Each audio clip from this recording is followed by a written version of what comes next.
Bandit FM 88.1. A sua rádio, a sua música. Temos connosco o alcobacense Renato Jacome, de 55 anos, CEO de um grupo de empresas criado por si. Percorreu sozinho de comboio cerca de 20 mil quilómetros entre São Martinho do Porto e Singapura. Realizou a rota ferroviária mais longa do mundo, atravessou 14 países em apenas 21 dias, entre 2 e 22 de julho. A Bandit FM já deu de resto a conhecer alguns pormenores desta viagem nos nossos noticiários.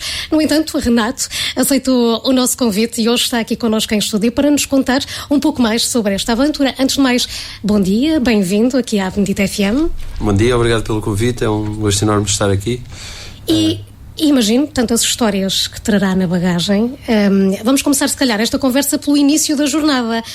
O que é que o inspirou a fazer esta viagem de comboio sozinho até à Singapura? Bem, eu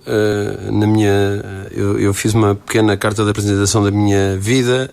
Eu comecei a trabalhar com 9 anos no mercado da Ribeira em Lisboa a vender maçãs dos 9 aos 12. Eu saí da escola primária e comecei a trabalhar por opção e na altura era obrigatório já tirar o que nós chamamos o ciclo. E eu sempre fui uma pessoa que tive uma imaginação muito fértil e imaginava nos tempos mortos, ia para a beira do Tejo e via os barcos a irem e imaginava o que é que estava para lá do Tejo. Gostei sempre, eu fui uma pessoa que trabalhei sempre muito cedo e gostava de ter feito o Interrail e nunca fiz. E tive sempre esta vontade de conhecer o mundo, porque eu conheço um bocado, e vou-me a fazer esta pequena aventura. E como é que foi o processo de planeamento de uma rota assim tão longa? Quanto tempo é que andou a cozinhar esta viagem? Imenso tempo. Ou seja, eu descobri um dia nas redes sociais que eu sabia que era possível fazer Lisboa Vietnã. Era a rota de comboio mais longa do mundo. Eu sabia que isso era possível fazer, mas de um dia eu descobri que através de um influencer brasileiro que já estava disponível fazer Lisboa Singapura, ou seja, era considerada a rota mais longa do mundo. Lagos, Algarve, Lisboa, Singapura. Eu comecei a pesquisar, a perceber porque é que era possível fazer e andei a pensar nisto mais ou menos um ano. Mais ou menos demorei um ano. Porque aqui era importante também escolher a época do tempo, ou seja, do ano para fazer isto, porque a Sibéria, por exemplo, faz menos 40, menos 50 graus negativos e era muito complicado.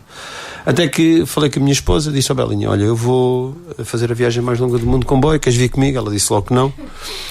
Então pedi à minha assistente, marquei uma rota eu estive a estudar que não podia, por causa da situação da guerra da Ucrânia com a Rússia. Era muito mais fácil passar pela Ucrânia, entrar na Rússia e depois seguir para a frente. Então eu descobri que tinha que ir até a Lituânia, porque a Polónia tem a fronteira fechada. Só era possível fazer fronteira da Polónia para a Bielorrússia via... A fronteira está fechada para veículos e para a ferrovia. Tinha que se fazer 5 km a pé. Eu achei que era um risco muito grande, sem apoio nenhum, mas não dão apoio nenhum. Pronto, então definimos a rota e a minha assistente nos últimos 3 meses, antes de eu partir, não fez outra coisa senão praticamente isto. E eu só falava com ela às segundas e às sextas-feiras.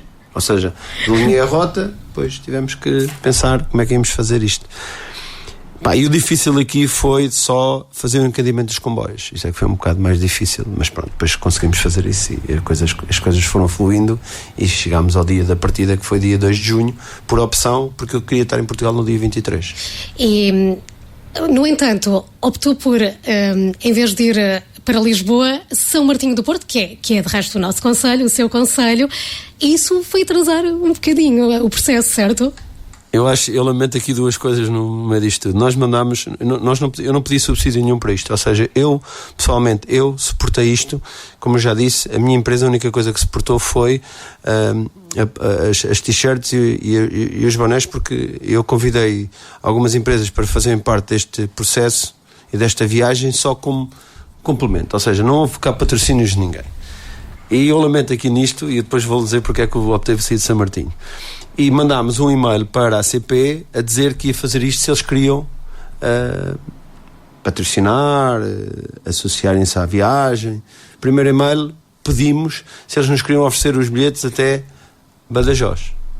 Estou à espera da resposta. Ainda hoje.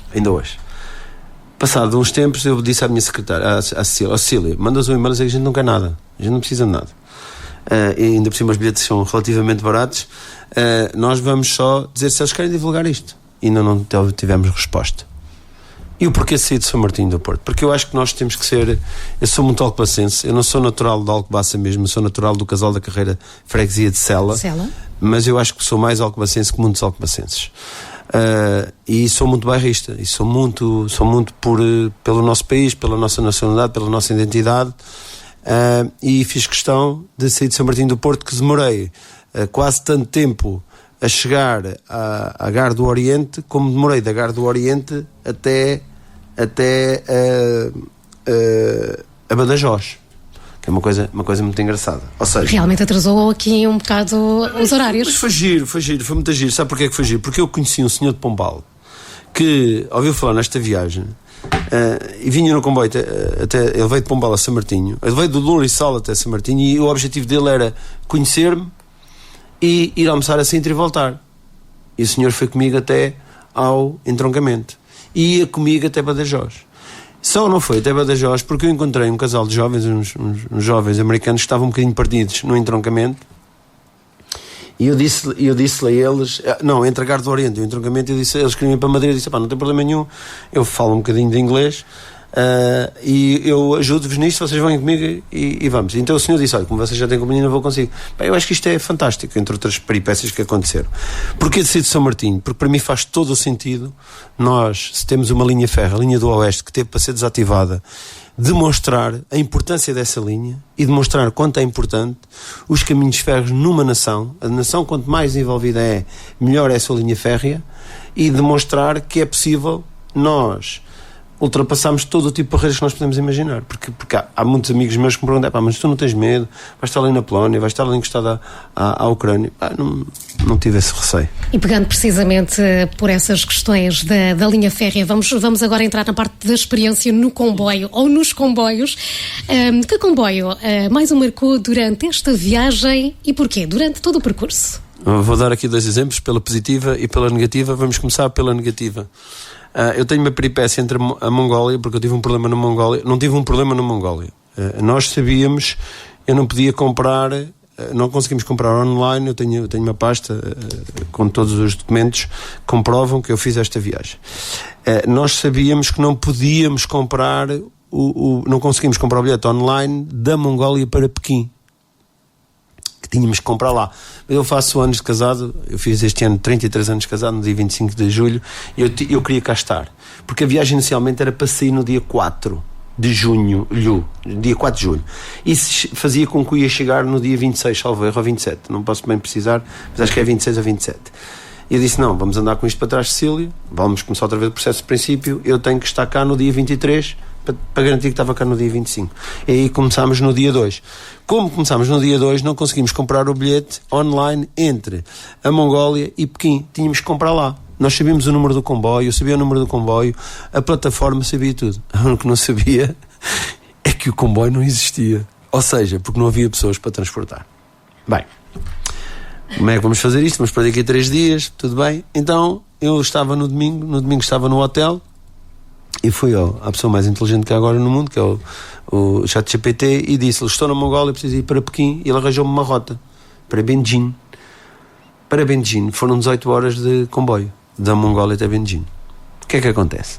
Pensando eu que no comboio havia o vagão restaurante. Não havia nada para comer. Então eu fui a um mini mercado e comprei um pacote de bolachas, umas bolachas que lá estavam, que eram 12, comprei um cacho de bananas e 4 maçãs. Pensei, bem, e 3 garrafas de água. Foi as suas refeições? Não, o mais engraçado é que eu conheci um moço do Brasil lá, o Paulo, que estava a falar com um casal americano e estava a perguntar se havia o vagão restaurante. Ele disse que não, e eles perguntaram onde é que ele era. Ele disse que era do Brasil. E eu disse, Paulo, você é do Brasil, tu és do Brasil. Ele disse, ei, você fala português? Eu disse, claro, sou de Portugal, falo português. Ele disse, ei, cara, não há aqui nada para comer e não tenho nada para comer. Não há problema, eu tenho bué de bananas, eu dou-te bananas. E tenho umas maçãs e eu partilho contigo. Ainda deu para partilhar. O problema é que a senhora meteu dentro do saco as 4 bananas que eu tirei do cacho. Em vez de ser o cacho, pronto. E então eu racionei 2 bananas, 2 maçãs, mais ou menos entre 8 a 12 bolachas, já não posso precisar, que eu iria comer de 4 em 4 horas uma banana, duas bolachas e ia racionar a água para a viagem. O que nós não sabíamos é que quando saímos da Mongólia entrávamos numa cidade, que eu agora não me lembro o nome, para fazer a entrada na China e o comboio fazia uma paragem técnica de 2 horas e meia, pudemos almoçar lá e foi o Paulo que pagou o almoço. Este comboio tinha muito poucas condições. Este comboio não tinha quase, era um comboio muito primitivo, a combustível, cheirava muito a gasóleo, com muito poucas condições. A casa de banho era diretamente para a linha. Esse foi o comboio pela negativa. E na Tailândia, de Bangkok até à Malásia, o comboio também era péssimo. Ou seja, e depois de Puer para Bangkok, eu viajei 13 horas sentado num banco de madeira, sem ar-condicionado. Foi os piores comboios. Ui. Os melhores comboios. Os nossos não são os piores do mundo, ok? Mas a China, de facto, tem linhas férreas e tem comboios de alta velocidade, e muito alta velocidade. Tem estações de comboio maiores que o aeroporto de Lisboa, com uma organização extrema, com um perfil. A China é um país que me encantou em tudo. A gente tem uma noção da China ser um país sujo, das pessoas. Isso não é verdade. Isso não é verdade. A China é um país altamente desenvolvido. É um país que, de facto, é governado pelo Partido Comunista, que tem as suas regras. Eu não vi ninguém a pedir e nem vi ninguém triste. Não vi ninguém a pedir e nem vi ninguém triste. Vi as pessoas a fazerem uma vida normalíssima, grandes carros, ruas limpas, bons hotéis, cidades novas, completamente novas. Eu, de 0 a 10, dou 9 nos comboios da China. Por exemplo, a Alemanha, nós achamos que a Alemanha é um país muito desenvolvido, tem uma boa linha férrea, não cumprem horários nenhuns, 0. Não há um comboio na Alemanha que tenha, ou poucos tenham, cumpram com os horários. Por exemplo, eu na Alemanha dou uma escala de 6, na China dou 9, em Espanha dou. A Espanha correu muito bem, tem bons comboios, não sei o quê, por exemplo, a escala dou 8, Portugal dou para aí um 5, tá bom, mas o que me encantou a nível comboios foi o serviço, o rigor, a tecnologia que eles empregam. Nós colocamos num comboio que vai a 280 km/h uma moeda em pé e a moeda não cai. Isto é incrível, a moeda não cai, a moeda mantém-se direita, não há. É impressionante, é impressionante. Já deu conta aqui então dos contrastes que foi encontrando entre os comboios dos diferentes países por onde passou. Agora a questão é, qual é que foi a parte mais difícil na viagem e o que é que foi mais bonito? Então vamos começar pela parte mais difícil. Ou seja, na viagem, na bom da verdade, não tive dificuldade, não tive receios e não tive insegurança. Portanto, eu tive um amigo meu que me aconselhou a comprar um cadeado daqueles quando nós éramos miúdos, que havia com um código, para quando eu fosse à casa de banho ou adormecesse, para prender a mochila ao banco, ou ao suporte das mochilas, ou o que fosse. Eu comprei o cadeado. Aqui em Portugal nunca coloquei, em Espanha coloquei, as pessoas não ligaram nada àquilo, em França coloquei também não, e na Alemanha, mas quando cheguei à parte da Ásia e comecei a fazer aquilo, as pessoas ficavam muito admiradas. Porque é que está a fazer isto? A questão aqui, o que é que eu gostei mais? O que eu gostei mais foi a organização. Não tive qualquer receio. Gostei muito, mas mesmo muito da Mongólia, a meia Mongólia, e gostei muito da China, de ter uma noção diferente da China, e gostei imenso da Rússia.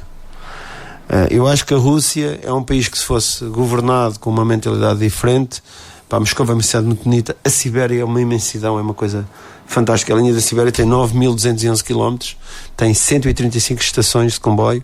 Eu parei em 75, tive 6 dias a fazer esse percurso, porque a linha da Sibéria, a linha transsiberiana, começa em Moscou e acaba na Mongólia, e foi fantástico. Gostei da Rússia, gostei muito da Polónia, gostei muito da Lituânia. São países que estão a aproveitar muito bem os fundos europeus. Tem uma linha férrea nova, estações novas, cidades onde eu passei muito bem organizadas. não andam lá a fazer jardinzinhos e a aplicar os fundos europeus em coisas que não produzem nada e que não trazem riqueza ao nosso país, porque eu acho que esta coisa dos fundos europeus deviam ser aplicados de facto para o desenvolvimento do país, e todos nós sabemos que não são. Até os próprios políticos sabem que isso não é. E depois andamos aqui todos a olhar para o lado, e quem paga a fatura é quem assina um recibo de ordenado nos impostos que nós pagamos e que são mal utilizados. Portanto, todos nós sabemos que os fundos europeus em Portugal não são bem aplicados, e todos nós somos coniventes com isso, porque isso é uma realidade. Eu já falei nisto num vídeo que fiz e que publiquei nas redes sociais, e digo isto e consigo comprovar, como todos nós conseguimos comprovar isto. Agora, o que é que eu gostei menos? Eu, para conseguir chegar em 21 dias, que era um objetivo, tive que fazer aqui tive que alterar a rota, e esta viagem não se consegue fazer em 21 dias se não tivermos um apoio. Se nós formos sozinhos e tivermos que resolver alguma situação que não tenha sido prevista, o tempo que nós temos a procurar não conseguimos. Temos de ter aqui alguém. E a Cecília, neste caso foi a Cecília e a engenheira Joana, foram de facto pessoas que deram aqui um apoio muito grande quando foi preciso ajustar, porque da Mongólia para a frente nós tivemos que cancelar comboios e comprar novos e fazer novos upgrades à viagem. E o que é que eu gostei mais? Eu penso que foi no dia 20, saí de Poer, levantei-me às 5h30 da manhã e saí da China, atravessei Laos e fui para a Tailândia.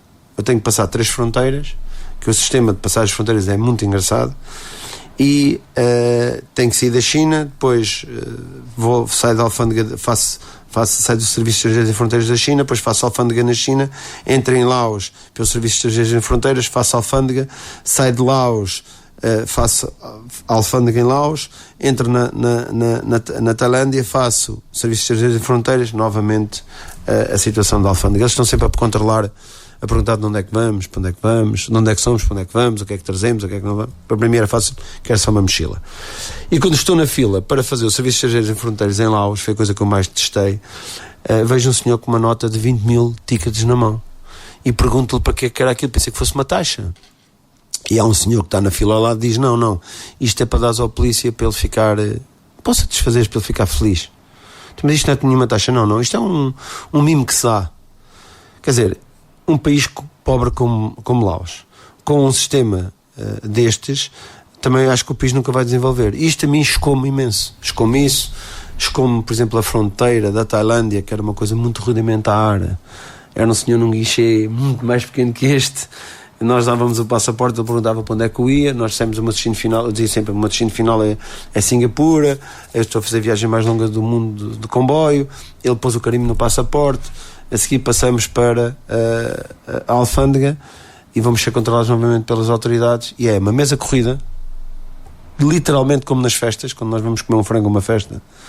Uma mesa corrida, com os polícias de um lado, a senhora faz conta que era o agente policial, eu estou deste lado, um senhor com uma Kalashnikov cheia de ferrugem às costas e uns cães da polícia ali a marinar a coisa.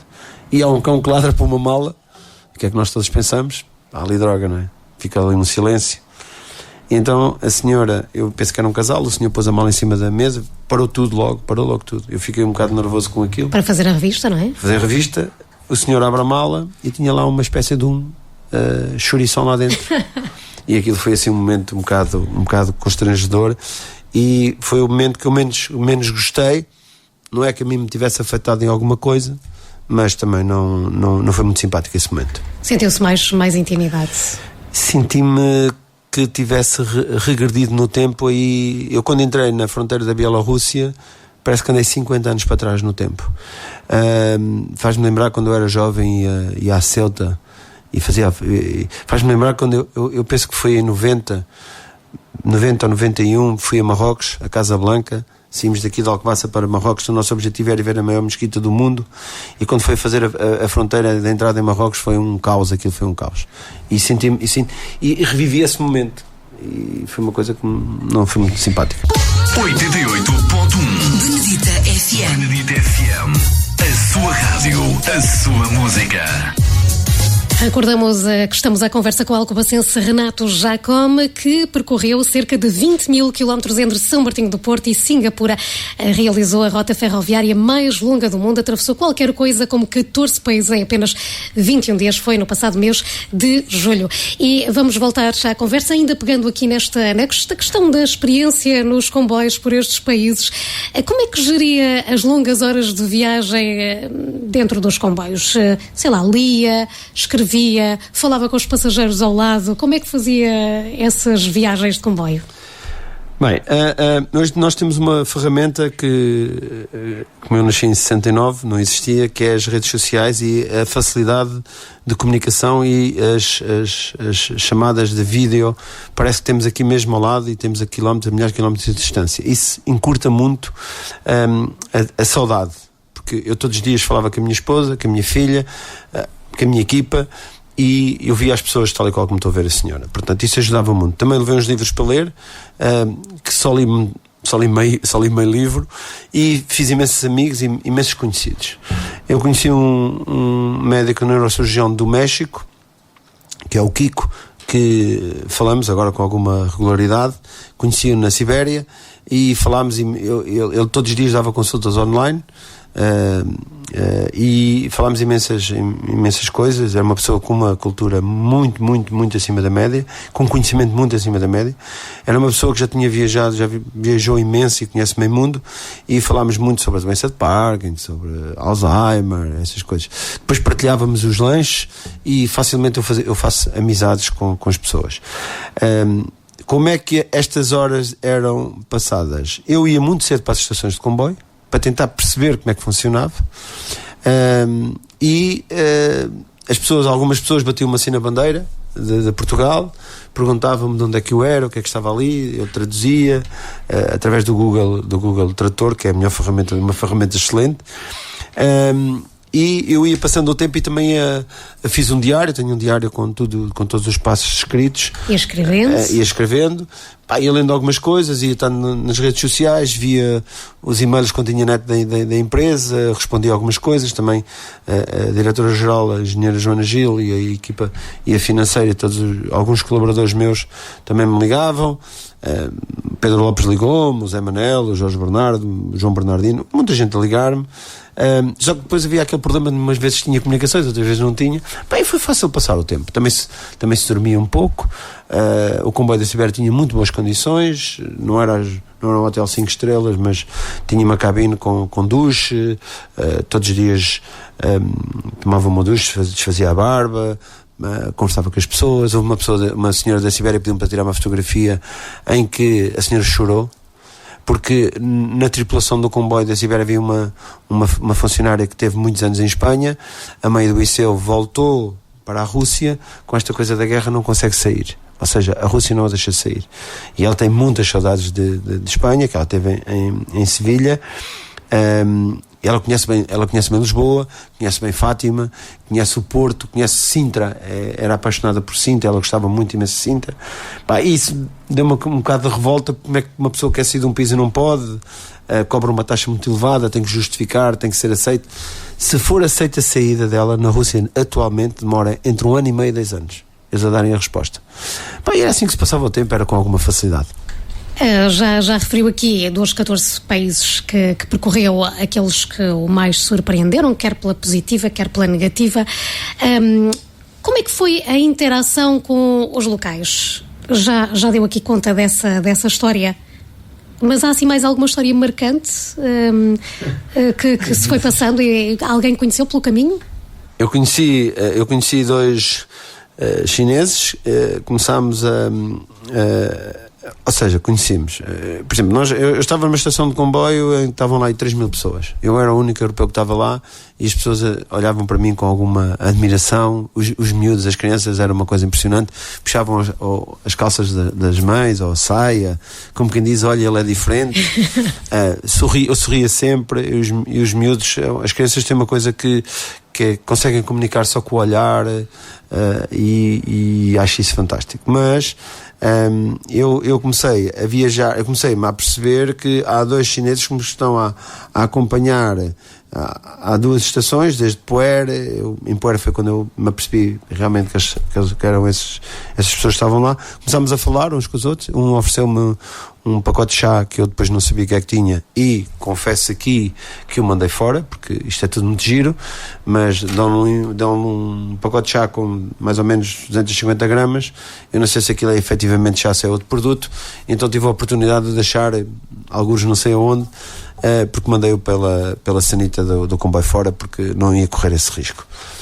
A pessoa era simpática, se calhar isto é um juízo de mau valor que eu estou a fazer, ele se calhar fez aquilo agradado, mas eu não corri. Jogar pelo seguro. Não quis correr esse risco. As pessoas olhavam, as pessoas perguntavam-me. Há uma senhora que, quando eu estou em Taipei, bate-me assim na bandeira de Portugal e pergunta-me, faz-me sim, de onde é que tu és? Eu vou ao Google Tradutor, porque a China tem uma coisa engraçada, muito gira. Eles falam, para nós percebemos, os habitantes da Bendita falam com alcobaça. Pela língua, oralmente. Pela escrita não conseguem falar. Estamos a falar numa distância muito maior, não é? Então tem que ser o chinês simplificado, traduzido por voz. Eu mostrei à senhora que vinha de Portugal, mostrei-lhe o vídeo que eu tinha feito, o que é que eu estava a fazer. A senhora ficou encantada. Foi muito, muito, muito giro. Mas aconteceram aqui coisas muito engraçadas. Na Bielorrússia, uma senhora que me pagou o táxi, porque eu não tinha dinheiro, porque eu ia no autocarro, entrei na Bielorrússia por autocarro, porque não há outra forma, e o filho dela ia ao meu lado, o menino adormeceu, e eu tapei-o com um casaquinho, com o meu casaco, e a senhora ficou muito agradada, ela falava espetacularmente bem inglês, e depois eu disse que precisava de uma ATM, e disse que ia para este hotel, mostrei-lhe o hotel, ela disse, isto é aqui perto do Parque do Táxi, e ela pagou o táxi, disse ao táxi para onde é que eu ia. Essa foi uma das coisas que me marcou também. Outra coisa que me marcou foi em Taipei, um senhor, não havia táxis, e o senhor foi-me levar ao hotel, e o hotel era como daqui ao Costa Brava. Okay. Pronto, para ter uma noção, da Rádio Costa Brava. E o senhor foi-me levar no carro dele. E foi muito gratificante ver as pessoas, o olhar das pessoas.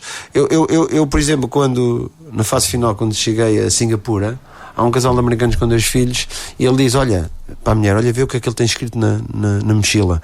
Ele está a fazer a viagem mais longa do mundo de comboio. Eu disse, sim, terminei hoje. Ele disse, uau, de onde é que você é? Eu sou de Portugal. Ei, a Lisbon, já estive em Lisboa. É um país fantástico, come-se muito bem. Todas estas peripécias assim, fixes, engraçadas. Não tinha tempo para as contar todas aqui. Não. Há coisas que não consigo, não. Também só quem lá está e sentir, porque há coisas que nós não conseguimos, por muito que eu não consigo, por exemplo, transmitir a beleza da cidade de Moscovo. Não consigo. A beleza e quanto tão grande é a Praça Vermelha. Não consigo explicar isto, porque eu tinha uma noção completamente errada daquilo. As pessoas de Moscou, as pessoas com quem eu me cruzei, todas tinham iPhones.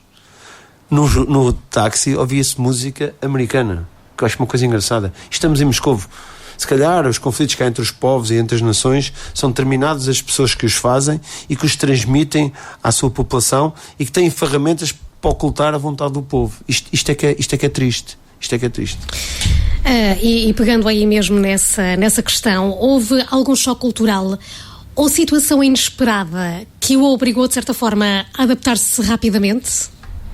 Não. A cultura mais... O choque cultural diferente, muito diferente do que eu estava habituado, foi na Mongólia. As pessoas têm uma face diferente de nós. É exatamente como nós vimos na televisão. Vestem aqueles trajes tradicionais deles, andam na rua. Na cidade de Kuala Lumpur, eles vendem leite avulso. Barricas de 100 litros de leite, eles vendem leite avulso, que está dentro dos jarricãs, e vendem muitas frutas, muitos legumes. Come-se muito bem na Mongólia. Foi se calhar o maior choque, porque, por exemplo, na Rússia, eu não tive choque nenhum na Rússia. As pessoas são simpáticas, um pouco fechadas, mas ajudavam. Nos hotéis, então, miúdos novos, eram impecáveis. Mas na Rússia teve uma peripécia que foi difícil de se adaptar àquela questão das telecomunicações. Essa aí é outra história. Quer partilhar? Isso é outra história. Isso é verdade. Eu tinha um GPS que eu mandei fazer à empresa que faz os GPS da minha empresa. Convidei-os, eles fizeram um GPS para toda a gente saber onde eu gostava, e dei essa aplicação à minha família, aos meus amigos mais próximos e à minha equipa. Quando eu entro na Rússia, eu entro 100 metros para dentro da Rússia, o GPS deixou de funcionar, o Instagram e o Facebook. E como é que fez? Foi fácil. No hotel eu tinha internet. E conseguia comunicar umas vezes por Instagram, outras vezes por Facebook. Porque houve aqui uma coisa, uma gafe, que foi: eu não comprei uma VPN e devia ter comprado.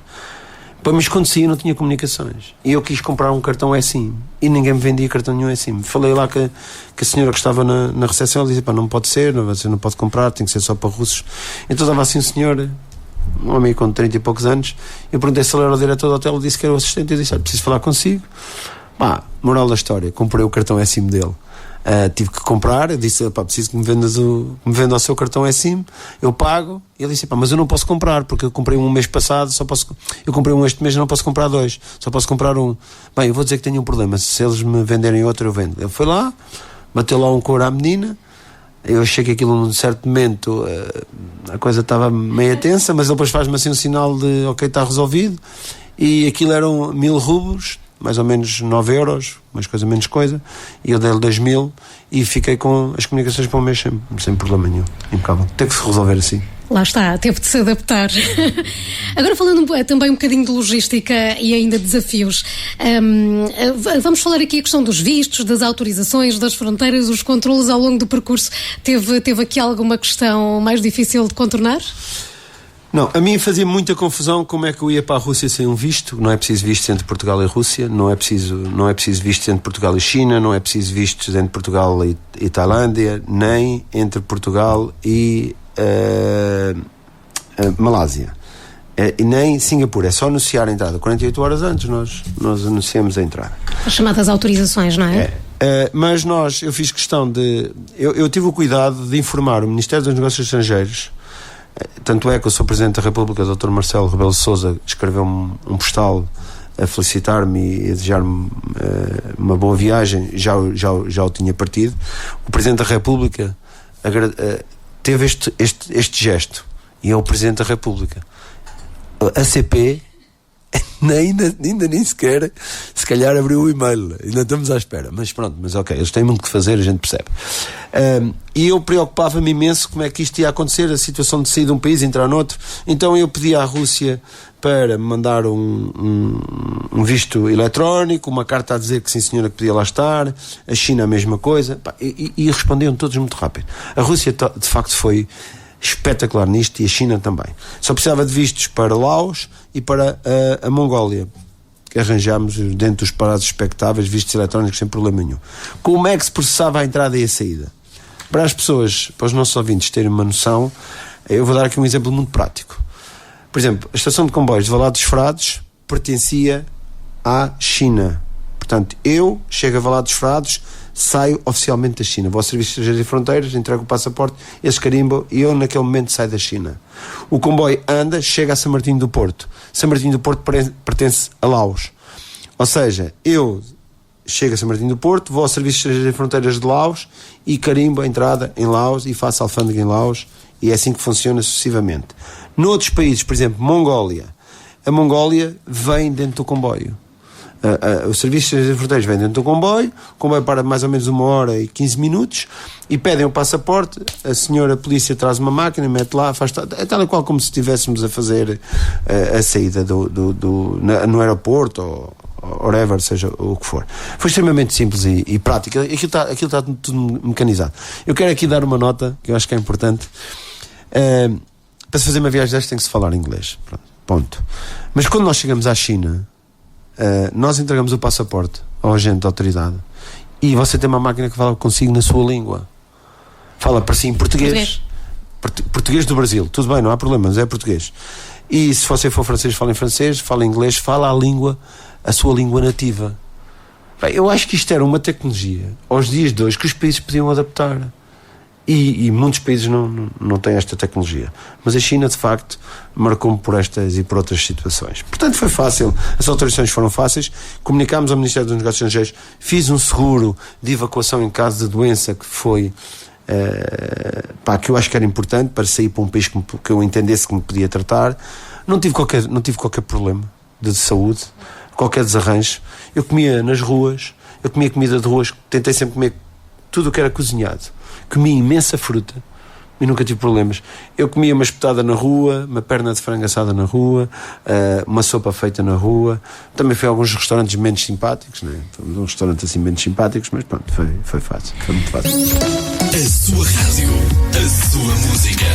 Benedita FM 88.1. Estamos à conversa com o alcobacense Renato Jacome sobre a viagem que realizou, a mais longa do mundo, em ferrovia entre São Martinho do Porto e Singapura.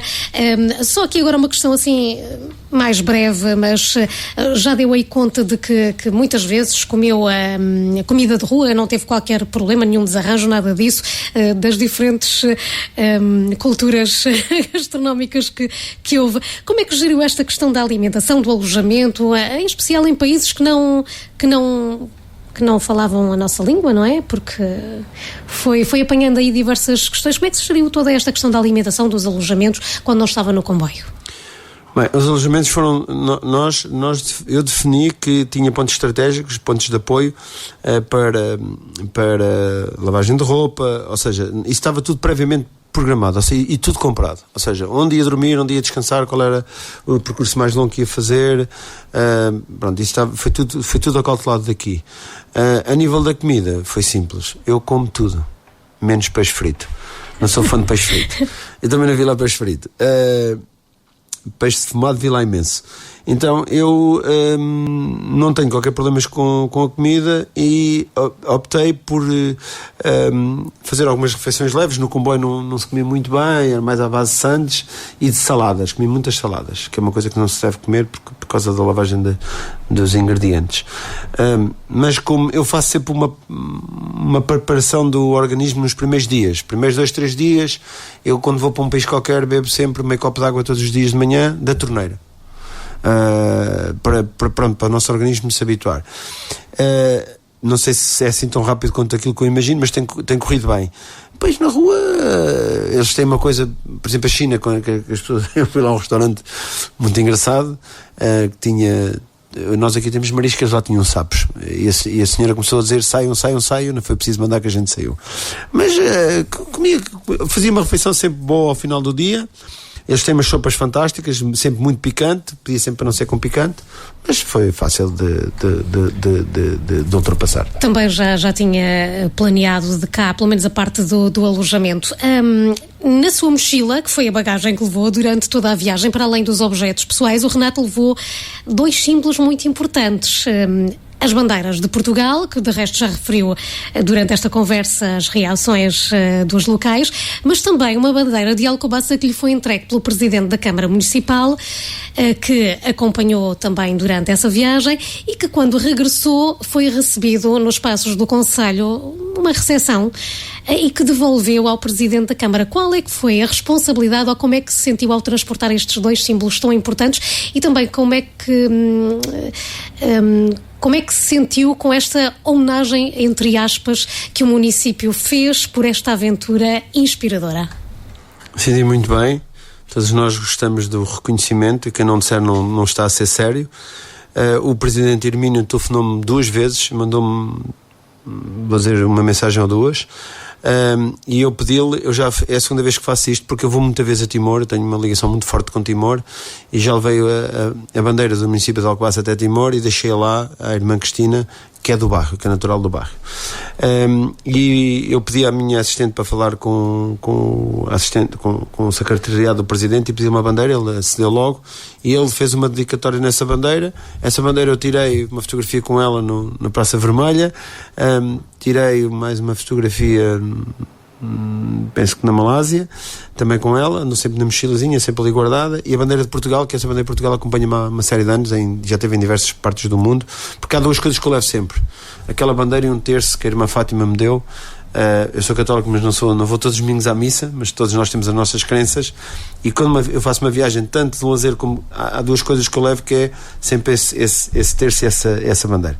Eu fiz um descritivo na bandeira, entreguei ao seu Presidente e fiquei muito orgulhoso de me ter recebido nos Passos de Conselho, e agradecer todo o apoio que ele deu e todo o apoio que o município deu também. O Presidente, isto é bom dizer isto aqui, e as pessoas têm que ouvir isto. o presidente Hermínio disse-me a mim, se eu precisasse de alguma coisa, se alguma coisa corresse menos mal, para ligar, que o município ajudava a eu a regressar ao Alcobaça. Isto a gente sabe que em princípio isso não vai ser necessário, mas nunca se sabe. E isto é bom sentir este conforto. Portanto, eu devolvi a bandeira, ele disse que ia moderá-la, que ia gastar, e assim o jornalista assistiu, que ia gastar, tinha criado uma despesa ao município, eu penso que é a despesa mais pequenina que o município vai ter este ano. Eu fico muito orgulhoso e esta bandeira vai ficar no município. Eu penso que até alguém a mandar fora, eu penso que isso não vai acontecer. Já está a tratar de inscrever esta viagem no livro de recordes do Guinness. Como é que está o processo? Bem, nós falámos, eu tinha mais ou menos a noção que isto podia ser considerado um recorde. Nós, antes de eu partir, falámos para o Guinness. Eles disseram, como isto nunca ninguém tinha feito, se nós achamos que ninguém tinha feito, não era... Podíamos se inscrever só no fim e dizer o que é que fizemos. Foi o que fizemos, já se inscrevemos, pagámos um valor simbólico, penso que 5,80 € e temos uma resposta, em 3 meses vamos ter uma resposta se é elegível ou não. Pela pesquisa que nós fizemos, é elegível porque nunca ninguém fez. Se nós procurarmos isto no ChatGPT, também diz que eu fui o único português, a única pessoa do mundo a fazer, pronto, ninguém fez. Agora, se alguém se propuser fazer esta rota que eu fiz, imagina que isto é um recorde do Guinness, e você propôs fazer esta rota em 20 dias, o Guinness vai ter que comprovar, porque o meu recorde são 21, você diz, eu faço em 20, ou faço em 19, aí já tem que haver outro procedimento, que eu também não sei muito bem qual é que é, mas é outro procedimento. Agora, a probabilidade disto acontecer, eu penso que isto numa escala de 0 a 10, isto deve ter para aí 8 para que isto aconteça. E como é que esta experiência mudou a sua percepção do mundo ou a si mesmo? Bem, eu sou uma pessoa que tenho um espírito e uma mente muito aberta. Ou seja, para mim não há dificuldades. A minha percepção mudou imenso porque eu fiquei com uma noção perfeita da Ásia e uma noção totalmente diferente, por exemplo, em relação à Rússia. E abre sempre a nossa mente e os nossos horizontes. Portanto, isto para mim foi muito enriquecedor, não só por ter conseguido fazer isto ir sozinho, porque ir sozinho também faz-nos refletir e pensar sobre nós mesmos, às vezes até nos encontrarmos e pensarmos, tomamos algumas decisões, mas para mim a percepção foi muito enriquecedora e muito positiva. Quem nos está a ouvir e agora ficou com vontade de fazer algo do género, que conselhos é que daria a quem quer começar ou a quem pensa fazer uma viagem de comboio, não digo tão grande, mas que conselhos é que daria? Se for na Europa não é preciso nada. Na Europa consegue-se viajar sem qualquer problema, sem qualquer controle, mais hora, menos hora, consegue-se na boa. Para fazer uma viagem destas como eu fiz, há coisas que tem que se tratar muito bem da parte dos vistos, da logística, do apoio, e é uma viagem muito dura, porque eu tive dias de 28 horas acordado, quer dizer, se calhar dormi 1 hora ou 2 ou 3, não interessa, mas com algumas dificuldades. Quem achar que quer fazer uma coisa destas não tenha receios, não tenha medos. Nós temos que mostrar ao mundo que não podemos ter medo. A pior coisa que um ser humano faz é ter medo de outro, ou dizer, ter medo, temos uma guerra na Ucrânia, não vamos passar na Ucrânia. Não, vamos à Ucrânia, passamos ao lado. Demonstrar que o que está acontecendo na Ucrânia, o que está acontecendo na Palestina e o que está acontecendo em África não devia de acontecer. Mas as pessoas que mandam fazer as guerras nunca estão nelas. É os jovens, é os velhos que fazem as guerras e os jovens é que vão morrer na frente de batalha. Isto é muito mau, mas é o que acontece. O Putin nunca vai para a guerra. Mandou os jovens irem para lá e morreram lá milhares de soldados, como morrem milhares de pessoas inocentes na Ucrânia, e nós achamos que a Ucrânia é lá longe. O que aconteceu na Síria, a Síria não é nós. Isto é puro egoísmo do ser humano. O ser humano tem isto e que não devia ter. Ficam então essas dicas. Estamos mesmo a entrar na reta final. Fez esta viagem mais longa do mundo de comboio. Tem aí mais alguma aventura deste género em mente, ou ainda está apenas a desfrutar desta? Foi há relativamente pouco tempo. Não, isto era um projeto que gostava ainda de fazer? Era um projeto que eu queria muito fazer. Eu quero conhecer a Oceania, que não conheço, mas isso é uma viagem fácil, é uma viagem de lazer. Eu tenho aqui uma senhora que me trata de algumas viagens que eu faço, que é aqui da Benedita, uma agência de viagens cá aqui, da Tânia, e eu quero ir à Austrália e Nova Zelândia, e para o ano vou lá porque vai haver o Campeonato do Mundo de Rugby, acho que é na Austrália, e quero assistir. Gostava de conhecer o continente africano, que é o pior continente que eu conheço, é o que menos conheço, mas tem uma coisa que não tem regras, e não haver regras para mim é uma chatice, mas vai acontecer. Agora assim, coisas mais fora da caixa não está ainda previsto. Ainda está a despertar desta. Renato, muito obrigada pela sua presença e por esta partilha desta aventura incrível que fez. Felicidades e que agora desfrute e fique com as boas recordações que leva. Muito obrigada. Obrigado pelo convite, foi um enorme prazer estar aqui, um enorme gosto, e se alguma pessoa quiser algumas dicas, eu tenho o roteiro todo e ajudo no que for preciso. Fica aqui a dica. Muito obrigada, Renato. Obrigado. Felicidades. A sua rádio, a sua música.